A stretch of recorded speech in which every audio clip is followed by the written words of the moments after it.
알람 소리에 잠에서 깨어난 소녀는 기지개를 켜며 상체를 일으켰습니다. 아직 잠에서 덜 깨는지 앉아서 멍 때리고 있던 소년의 눈에 무언가 위화감이 느껴졌습니다. 일어나 자세히 보니 책상의 위치가 바뀌어 있었고 책장에는 못 보던 책들이 잔뜩 있었습니다. 옆에 커튼에도 처음 보는 얼룩이 묻어있는 게 보였습니다. 마침 엄마가 방에 들어와 빨리 씻으라고 재촉하는데 엄마의 얼굴이 평소보다 좀 더 나이가 들어 보이는 듯 했습니다. 기분 탓이려니 생각하면서 거실로 나가니 역시 거실의 구조도 미묘하게 달랐고 처음 보는 개까지 있었습니다. 엄마에게 웬 개냐며 물어봐도 핀잔 섞인 말만 돌아올 뿐이었고 이때까지만 해도 덤덤했었던 소녀는 화장실에 가서야 기절할 정도로 놀라게 됩니다.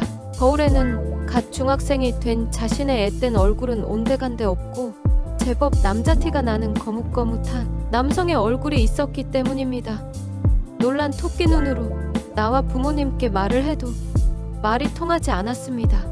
답답한 마음에 방에 들어온 그에게 익숙하면서도 낯선 교복이 눈에 들어왔습니다.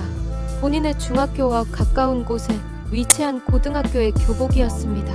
이제서야 조금씩 상황 정리가 되기 시작했습니다.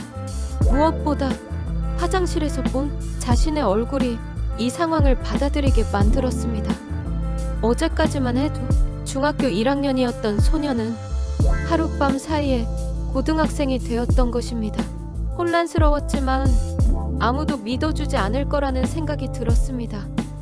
결국 그는 기억나지도 않는 학교에 등교해 처음 보지만 자신을 반갑게 맞아주는 친구들의 도움으로 무사히 학교 생활을 마치고 졸업도 할 수 있었습니다. 그렇게 나이를 먹어가던 소녀는 중년의 나이가 되어서야 병원을 찾아가게 됩니다. 수년간의 시간과 추억을 빼앗아갔던 그의 병명은 해리성 기억상실증이었습니다. 우리는 항상 기억하며 살아갑니다. 가족이나 주변의 지인들은 내가 기억함으로써 나에게 의미가 있는 존재들입니다. 하지만 만약 그 기억의 일부를 잃어버리게 된다면 어떻게 될까요?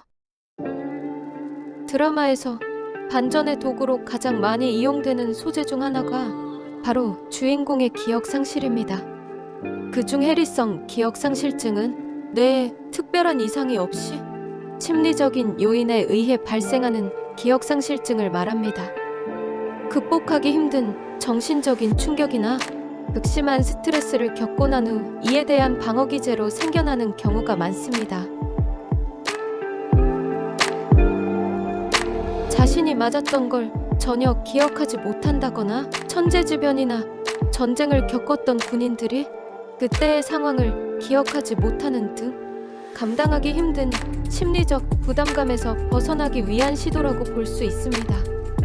해리성 기억상실증은 결코 잊을 수 없는 특정한 사건이나 인물에 대한 선택적 기억상실증이 대부분이지만 드물게는 생애 전반에 관한 기억을 잃어버리는 경우도 있습니다. 그렇게 사라진 기억은 자연적으로 돌아오는 경우도 있지만 잃은 기억을 회복하지 못하고 생을 마감하는 경우도 많다고 합니다.